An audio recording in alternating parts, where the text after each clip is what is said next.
자, 시청자 여러분, 투자자 여러분, 한 달 반 정도 시간이 흘렀습니다. 현대중공업과 대우조선해양이 합병을 한다라는 그런 보도가 있었고, 장은 세계 1, 2위 조선사의 합병으로 인한 거대 조선사의 탄생을 주가의 상승으로 환호를 했습니다.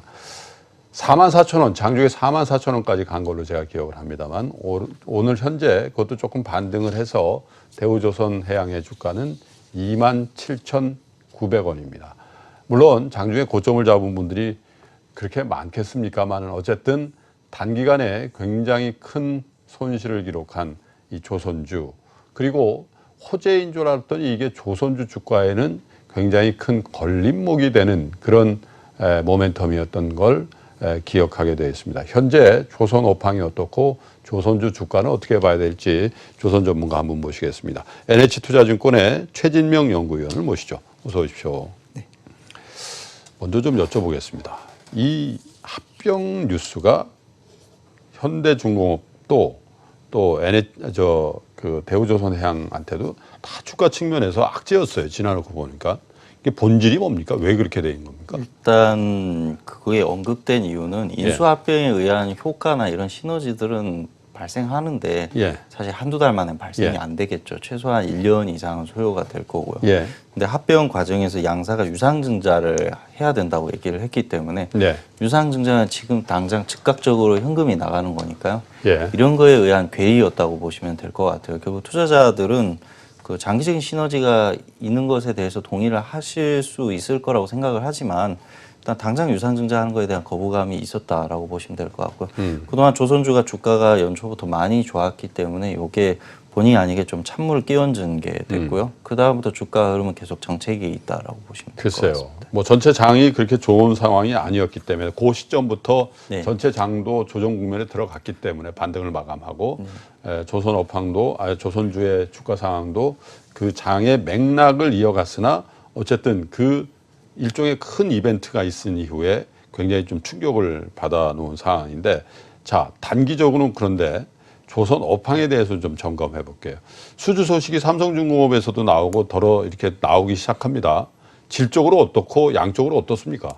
일단 전체적으로 보면 오늘 아침에 제가 또 추가 자료로 냈었죠. 우리 그 모잠비크에서 16척의 LNG 발주가 기대된다. 기대되는 것들은 많습니다. 그 모잠비크에서 16척 얘기를 하고 있고요.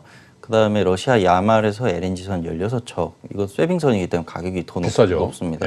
그렇게 생각을 하고, 그다음에 우리 카타르에서도 국왕의 본인의 입으로 이제 60척 이상이 필요하다고 얘기를 했어요. 그럼 뭐 이거저거 한 100척 되네요. 전체적으로 척수와 그 금액이 굉장히 큽니다. 다 했을 때 240억 달러, 그러니까 24조가 충분히 넘는 금액이니까. 잠깐만요. 3사가 1년 작년 수주가 어느 정도 됩니까? 합치면. 작년에 저희가 그 293억 달러를 했습니다. 그러면 그 LNG의 신규 발주만 계획대로 된다면 3사가 수주한 금액만큼 되는 거네요, 거의. 거의 그렇다고 보시면 될 것 같은데. 다른 컨테이너는 이런 거 다 빼더라도. 네, 맞습니다. 시기가 문제인 것 같아요. 이런 기대감들은 굉장히 많으니까 연초부터 주가를 많이 밀어 올렸죠. 그런데 이제 기대된다 말고 이제 투자자들이 나왔다가 듣고 싶은 것 같은데, 이거는 이제 조금 시간이 걸릴 것 같다는 거죠. 뭐 적어도 한두 달 이상은 더 걸리지 않을까. 뭐 어떤 것들은 이제 연말에 나올 수도 있을 거고요. 이런 게 있다 보니까 그 마침 코스피가 안 좋습니다. 그래서 한번 쉬어가는 게 어떨까라는 생각을 투자자들이 하신 것 같아요. 일단 오늘까지 수주 일단 확정된 것만 말씀을 드리면 일단 현대중공업이 일단 전체 연간 목표의 한 8%가 조금 안 됩니다. 그래서 많은 기대감들이 있지만 아직까지 계약서에 서명을 한 것들이 약간 부족하다는 연간 목표의 8%면 상당히 부진한데요. 지금 3월이지 않습니까? 맞습니다. 그래서 우리가 그러니까 조선업이 지금 괴리가 있는 거예요. 굉장히 많은 물량이 예정돼 있지만 이미 확보한 물량은 좀 적은 부분이니까. 그리고 연초에는 옵션 물량도 비교적 있는 시즌 아닙니까? 1, 2월은? 맞습니다. 그런 거 감안하면 수주는 신규로 영업에 의한 수주는 조금 더 저조하군요. 일단 그렇다고 보셔도 될 것 같고요. 조선업체들이 그 올해 2월부터 좀 성과를 일제히 인상을 시도를 했습니다. 5% 정도 인상 시도한 걸로 제가 추측을 하는데, 선주들 입장에서는 당연히 반발을 할 수밖에 없고요. 협상이 길어지는 거라고 보시면 될 것 같아요. 왜냐하면 어차피 국내 3사가 아니면 따로 발주할 곳이 없습니다. 예. 이제 그렇기 때문에 뭐 예를 들면 특정 회사가 혼자 수주를 못하고 다른 회사가 계속 수주를 초과적으로 하고 있으면 우리가 이게 성과 인상이 잘 안 되는구나라고 얘기를 할 텐데 성과 인상을 시도하고 일제히 수주 플로우가 좀 늦어졌단 말이죠. 그러면 이게 협상이 길어지는 거라고 보시면 될 것 같아요. 조선업체들이 왜 성과를 이렇게 좀 무리해서 올리려고 하느냐 하면 올해 뭐 어차피 글로벌 경제 전망에 대한 조금 아쉬운 부분도 있을 것 같고요. 또 이후에 지금 대규모 수주건이 다가오니까 시세를 일단 올려놓고 싶은 거예요. 이제 레퍼런스를 만들어야 되니까 최근에 수주했던 것들이 가격이 이러이러하니까 이제 큰 건이 있다 보니까 작은 건에서는 가격을 조금이라도 더 올리려고 협상이 길어지는 게 지금까지 한 달 정도 이어지고 있고요. 한 달 동안 수주 소식이 없으니까 투자자들이 아무래도 불안하죠. 근데 여기서 코스피가 안 좋으니까 결국 못 버티는 걸로 저는 이해를 하고 있습니다. 현대중공업 이외에 삼성중공업이나 대우조선해양을 보시면 전체적으로 20%가 조금 넘는 수주 달성률을 나타내고 여기는 괜찮네요. 네. 우리가 연간 뭐 전체적으로 보면 우리가 계절성이 특별히 없다고 얘기를 하기 때문에 25% 정도 하면 이상적이지만 작년이나 재작년 사례를 보시면 4분기가 다른 분기보다는 조금 수주가 많아요. 그런 것들을 생각했을 때 이 정도면 무난하다라고 생각을 하고 있습니다. 근데 현대중공업 그룹만 비교적 저조하네요. 현대삼호도 그렇고 현대미포도 그렇고요. 특별히 무슨 이유가 있습니까? 삼성중공업이나 대우조선해양에 비해서 현대중공업 그룹이 부진한가? 일단 현대가 좀 더 높은 가격을 제시를 하고 있을 가격에서? 거고요.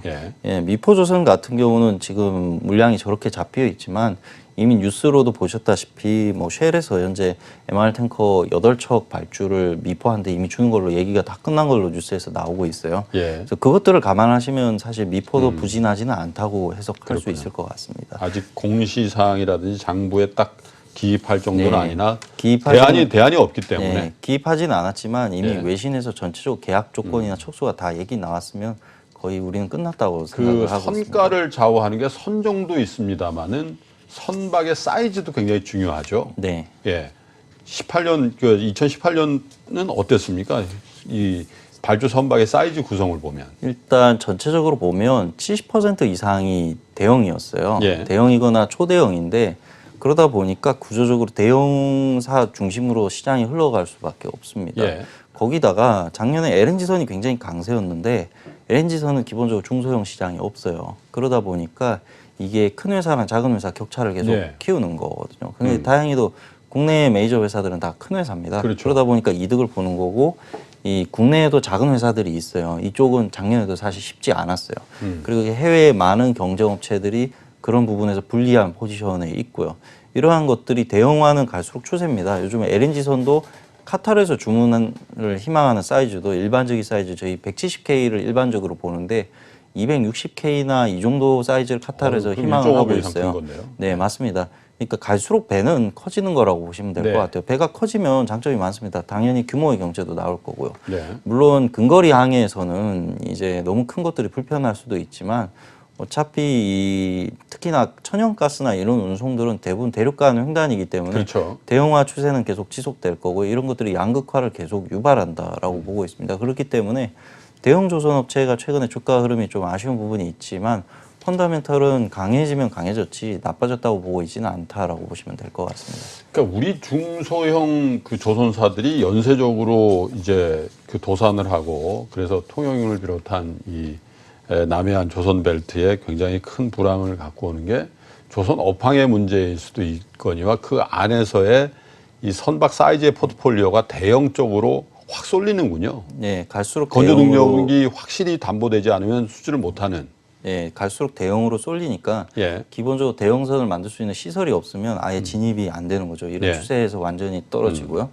또 문제가 이제 그 중소형으로 갈수록 배가 쉬워져요. 무슨 얘기냐면 한국 조선업체의 차별화는 결국 품질 차이인데 난이도가 쉽다는 얘기는 품질 차이를 많이 만들기가 어렵다는 얘기입니다. 그러니까 구조적으로 중소형 조선업체는 그 일본이나 중국 조선업체랑 비교해서 기술적 우위를 설명하는 게 굉장히 쉽지 않아요. LNG선이나 이런 쪽들은 기술에 대한 진입 장벽이 있는데 이건 또 중소형선 시장이 활성화되지 않단 말이죠.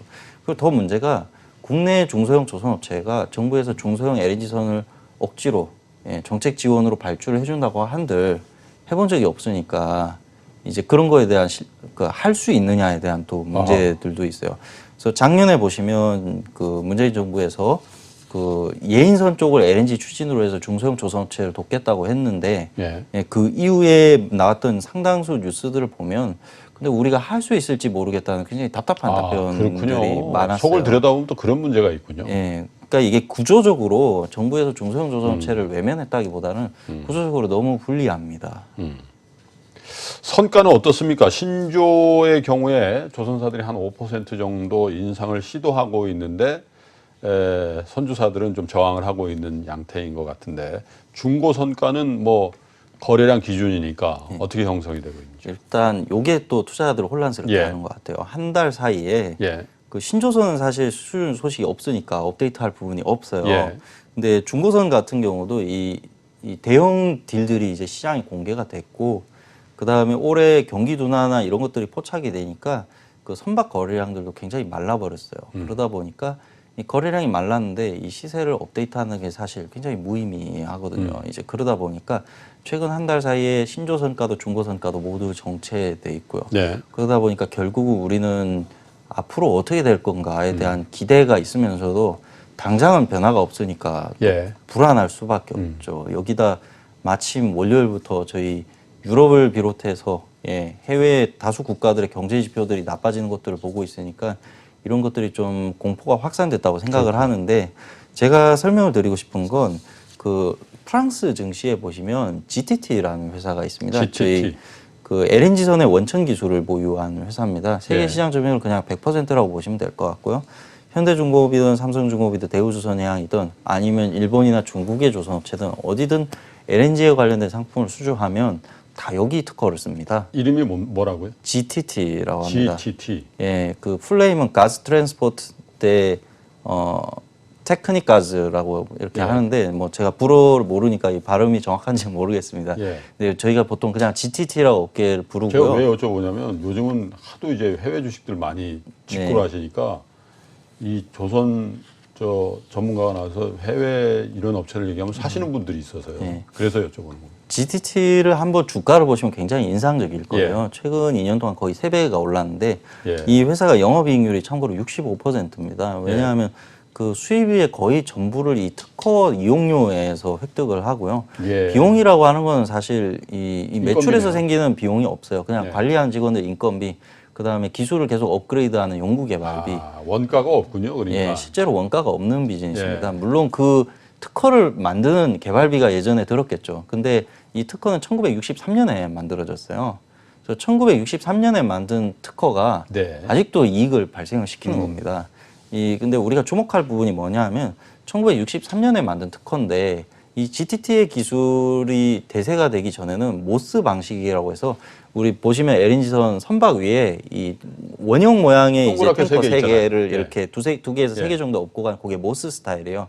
모스 스타일이 줄이었던 게 현재 멤브레인 방식, GTT의 기술이 멤브레인 방식인데 이 멤브레인 방식으로 넘어오는데 그러니까 과반이 넘어가는 게 1990년대 후반이에요. 그러면 이 기술이 신기술이 등장을 해서 기존의 기술을 이기는데 30년이 걸렸다는 얘기예요.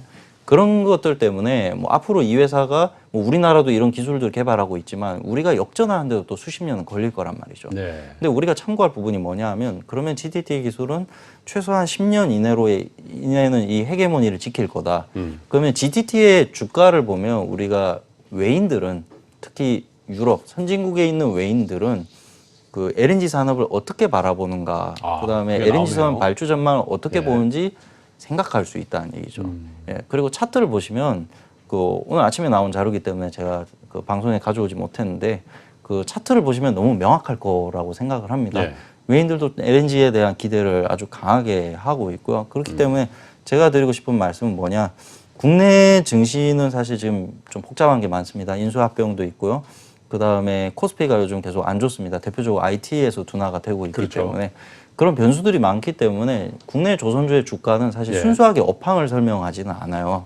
근데 유럽에 있는 GTT의 주가를 보면 유럽 애들은 이 LNG에 대한 확실한 확신을 주가로 보여주고 있기 때문에 저희가 결과적으로 드리고 싶은 말은 최근 1년의 이런 주가 흐름은 굉장히 단기적이고 궁극적인 변화는 우리가 기존에 생각하시던 그런 부분에서 벗어나지 않는다라고 말씀을 드리고 싶습니다. 그런데 이제 LNG에 대한 신조 발주가 연달아 이어질 거라는 기대는 그 최진명 연구위원뿐만 아니라 전 투자자들이 다 하시는 것 같아요. 그런데 과연 정말로 그게 구체화되면 주가가 오를 거냐? 예, 이 부분이죠. 예, 그 부분 말씀을 드리면 일단 다 나왔을 때 저희가 240억 달러라고 했지만 전부 연내에 나온다고 보기는 어려워요. 그렇겠죠. 내년에도 일부 나올 수 있고 그럼 이 2년치 목표에 비하면은 이게 조금 아쉬운 물량이 될 수 있어요. 그러면 나머지 해양 플랜트나 아니면 컨테이너선이나 탱커선에서 도와줘야 된단 말이죠. 근데 지금 미중 문제라든지 뭐 유럽의 경제 변화라든지 이런 것들은 사실 긍정적이지는 않아요. 그렇죠. 그렇기 때문에 연초부터 말씀드렸지만 물량에 대해서는 우리가 계속 좀 부족할 수 있다는 생각을 계속 갖고 있고 그러면 우리가 이제 그 P를 과연 통제할 수 있는가 이건 앞으로 두고 봐야 될 문제인 것 같아요. 단기적으로 판단하기는 쉽지 않은 부분이고 다른 부분은 결국 해양에서 찾아야 되지 않을까 싶습니다. 컨테이너나 탱커는 이미 좀 컨테이너 쪽은 이미 나쁘다고 조선업체들이 대부분 인정을 할 거고요. 탱커 쪽은 기대가 되고 있지만 이 탱커선 같은 경우는 대부분 보면 특정 대형 업체가 그 대량으로 발주를 하는 게 아니라 여러 해운사들이 불특정 다수에서 나눠서 발주를 하기 때문에 이거는 저희가 뭐 큰 건이 뭐가 있다 다가온다 이렇게 말씀 못 드려요. 그냥 앞으로 지켜보면서 수주가 어떻게 나오는지 관찰을 해야 되니까 결과적으로 우리가 굵직한 건이라고 남아있는 건 사실 해양 플랜트밖에 없지 않을까 이렇게 생각을 하고 있습니다. 일단 단기적으로 그 마잔 프로젝트라든지 아니면 릴라이언스 프로젝트라든지 몇 가지는 알려져 있습니다만 인도인가요? 예, 릴라이언스는 인도고요. 마잔은 사우디 아람코에서 발주를 하는 프로젝트입니다. 제가 지금 개별 종목에 대해서 말씀드리기 조금 곤란한 상황이기 때문에 그 상세히 말씀을 이 자리에서 드리기는 좀 어렵습니다만 조금만 검색을 해보시면 쉽게 나오는 내용이니까요. 한번 관찰해 보시면 좋을 것 같습니다. LNG를 제외하고 나머지 선종들에서 얼만큼 수주가 이어지고 가격이 어떻게 될지에 대해서는 여지가 있으나 그렇다 하더라도 작년만 못하는 상황은 아닌데다가 LNG 특수는 분명히 이어질 것이다라는 게 조선오팡을 보는 우리 최진명 연구원의 입장이신 것 같은데 시간이 얼마 남지 않았는데요. 사실 조선 애널리스트들이 같이 하는 그 제품이 있죠. 기계인데 너무 시간이 촉박해서 그냥 기계 업황과 특별한 이슈가 있는 것들만 좀 점검을 간단히 해주세요. 기계는 짧게 말씀을 드리면 지금 원전에 관련되거나 전력 설비에 관련된 기업들 굉장히 실적이 안 좋습니다. 지금 2년 연속으로 안 좋은데 그건 이제 정부에서 이제 원전 사업을 중단했기 때문이고요. 원전 사업을 중단하면서 이쪽에서 일감이 떨어지니까 바로 직격탄을 입었다고 보시면 돼요. 현재 뭐 정부에서 그렇다고 원전을 재개할 의지가 있는 건 아니니까 그 쉽게 단기적으로 해결될 문제는 아니라고 생각을 하고요. 다만 이제 천연가스 발전소나 이런 것들을 아니면 신재생 에너지 발전소를 좀 지으면서 해결되지 않을까 우리가 기대를 하는 정도에 그치겠습니다. 전체적으로 조금 눈높이를 조심스럽게 가져주셔야 될 것 같고요. 그리고 굴삭기 기업들 같은 경우 작년에 실적이 굉장히 눈부셨습니다. 근데 주로 중국에서 견인을 했었고요. 그러다 보니까 중국 경제 둔화가 굉장히 걱정을 만듭니다. 과연 올해도 작년보다 나은 모습을 보여줄 수 있을까? 반도체랑 비슷하다고 보시면 돼요. 사상 최고 실적 쌓고 나면 다음에 불안감이 확산될 수밖에 없습니다. 그 현상이 현재 굴삭기 주가에 투영된다라고 보시면 될 것 같고요. 투자자들이 조금 편안하게 가져가시는 것들은 지금 굴삭기 판매량이 나옵니다만 이미 2019년 1월, 2월 판매량을 보면 피크아웃 하는군요. 작년보다 강할지 굉장히 걱정되는 차트가 나옵니다. 이런 것들이 현재 굴삭기 주가에 투영됐다고 보시면 될 것 같아요. 기업들은 이 문제를 해결하기 위해 인도라든지 다른 시장을 공략하고 있고요. 관건은 그쪽에서 얼마나 잘 해내느냐일 것 같습니다. 그렇군요.